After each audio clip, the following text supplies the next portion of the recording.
Zdravím z Malého Dunaja, tak vybral som sa na druhú výpravu dvojdňovú na Malý Dunaj. Útorok po obede som tu začal, dneska po obede končím. Prvá noc, bol pekný záber, ale po chvíľke zabehol kapor do stromu, tak som musel trhať. Cez deň to bolo tak o tých pleskáčoch, nebol žiadny kapor. Tak dneska nad ránom išla neskutočná jazda, neskutočný boj.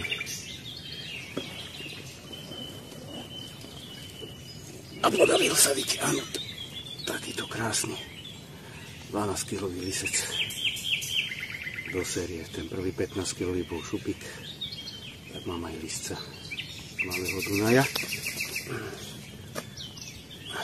chyteného. Takže paráda. Zachutilo mu 24 Enzymatic Krill od firmy Abajc, ako aj ten predošlý kapor, tá 15 z prvej výpravy.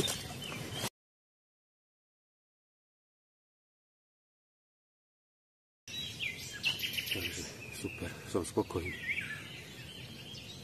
Dáme raňajky, káva, začneme pomaly baliť a pobediť. Idem domov, hádam ešte niečo zatiaľ pipne.